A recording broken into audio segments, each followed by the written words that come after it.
once. So And I that said was then to not the painter, I shocking at said, well, all. just show me the sign for no. And it lifted up the bench and banged it down twice for the sign of no. And we had this conversation. By this time, everyone was getting a bit scared of what was going on. Right. And then I thought I need to ask the ultimate question. And I said, do you consider yourself to be pure evil? And the bench lifted up off the ground and banged down for once. And then all of a sudden, from being a warm room, the temperature in the room went that cold. It was like a fridge door being wide open, and you could see your breath. You know, like on a cold day. Absolutely. You could see your breath in the room. And then in the middle of the circle in front of the painting appeared this figure, which was about 6'6". It was just like a black shadow. It floated across. It just glided across to this young girl called Abby Oryx. And Abby was petrified because this big looming figure was stood over her. At this time, I thought to myself, I need to diffuse this a little bit. So I was stood in the middle of the circle opposite to where this figure was. And I said to the painting, I said, are you connected to me now? And then everybody saw this dark figure gliding around the inside of the circle. It came round behind me, and then it tried to enter inside my body. To try and take over my body, if you like. The energy was that strong. And I thought to myself, I'm not having any of this because you need to look after the guest. Yes. So I stopped him coming any further by putting up my protection. That instantly got rid of the energy. Then all the coldness went in the room. The temperature, and this was in seconds, went back to nice and pleasant as it was before. But the whole thing about the Irishman live experiment, there was two things. There was one, to find out more about the painting itself, and the second thing was, what if you took a haunted object into a haunted location? How would the resident spirits react? It's an interesting one, that, isn't it? That is. I mean, that to me is one of my favorite parts. Well, what actually happened is the negative entity that came from the painting then went, but you could feel another entity come into the room, and it was a completely different feel. You could tell it was somebody else. Right. And the bench was grabbed by something. You couldn't see it.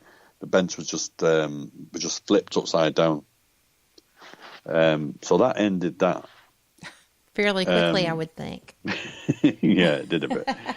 And then, because it's a long story, the more I worked with the painting, the stronger and stronger the connection that we actually got to the stage where I decided that I needed to buy an easel, to put the painting on to protect it. Mm-hmm. And then, as soon as I did that, I gave it legs. And basically, what happened, and I know it sounds mad, but I have shown you videos to prove it. Basically, what happened is, as soon as I gave him an easel, I gave him legs, and he started to move. So I talked to the painting. He would shake for no, and then he would lift up the left-legged easel for yes, and then he would even walk along the floor on the easel. See, to me, that was the most bizarre part of your experience. That just blew my mind. It was something else. So basically what happened, and I'm not going to mention any names, a gentleman wanted to film what I did. Right. And he asked to get involved. He asked me to film. He asked to film all what I did on the Irishman live experiment. Mm-hmm. And lo and behold, I found out that he then told Sean that I was a fraud. And with the evidence. Well, he did say that he had some film film evidence to prove that. So I said, well, fair enough, then show the film evidence. Just go and release it and show everybody, because I knew I did nothing wrong. And then lo and behold, as soon as Sean heard of this, and then Sean was obviously, as you can imagine, annoyed of what he was told. Right. And then he was asked, and then he asked me then to give the painting back, which I did. And then lo and behold, this guy who was trying to film it at the time, he then started to try and work with the painting himself, which is convenient, isn't it? Well, I bet, yes. But there's people like that. They will just come in and steal your work. So, do you remember the interview with Robin Foy that I sent to you? Yes. I spoke about this. I touched on this. Yes. And basically, what actually happened in the time that I was working with the painting, I discovered that there was two attachments to it. There was a negative side, which was obviously the side that was at Chillingham Castle. Yes. And then along the way, and I don't know how it happened, but along the way there was a positive side. And this positive side, he always responded to the name of David. And we got so close. Like I said, we had conversations, we got so close. I was starting to learn about his past. And his past was that he came from, that he spent time in Bergen-Belsen. Sean told me that Bergen-Belsen was incorrect, but he did find out that he actually spent time in Auschwitz. The actual artist. But Bergen-Belsen was a detention camp for Auschwitz, and people from Bergen-Belsen got sent to Auschwitz. So I wasn't far wrong, and who knows, he could have went to Auschwitz anyway, right, because nobody really knew about him. So David's always wanted to tell his story. So basically, when he took the painting back, like you heard on the Robin Foy interview, like the skull group, everybody in the skull experiment went through the same thing, and it was like being torn away from like a twin for me. Yes. And for 7 months, I went through a process of grieving. For 7 months, I wasn't interested in anything whatsoever, and I let everything go. And Maxine said to me, "Come on, you need to get yourself back on track," and that's what I did. And about a year later, a year after the painting went back, I organised an event, an evening at a place called the Manor House in London. A good friend of mine, Bill Smith, decided to come on that event that night, and he said for some reason he had this spirit board, like a Ouija board, and he felt compelled to bring it on this night. And he said for some reason, he said he didn't know why, he felt he had to give it to me or Maxine. So because he knows that I don't like working with Ouija boards, he decided to give it to Maxine. Now, I was doing all the driving the next day, so I went to bed after the event finished, which was 3 o'clock in the morning. And there was Bill Smith, Shelley Smith, his wife, a lady called Cheryl, and Maxine, who stayed up. And they put the finger on the planchette just to sort of have a play with it, really. And then instantly, the planchette went to DAVID. Wow. And he basically told them that he missed me. He was in the same position that I was, where he'd missed me, and he wanted to work with me again. He also it told some mind-blowing information, and one of the things was I gave Maxine a book about a couple of years before all this, and it was a book on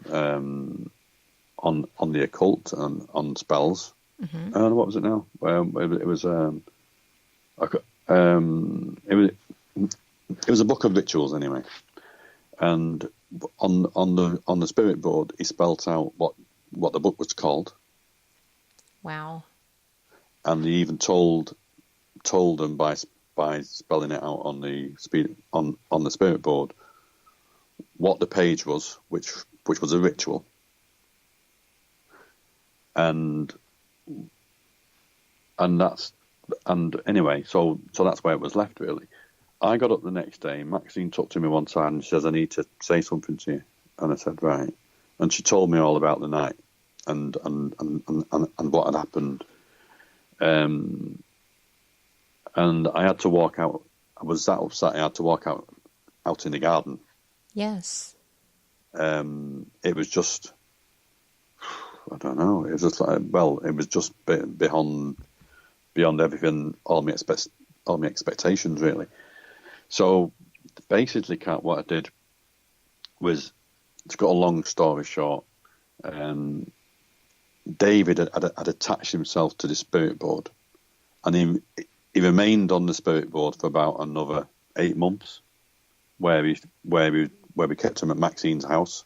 Right. Maxine used to put the phone next to the spirit board. I used to talk on the phone because we live so far away. Right. I used to talk to him on the phone. She'd leave the phone next to the spirit board so he could hear my voice, and I'd talk to him near enough every day, to keep that connection going. Right.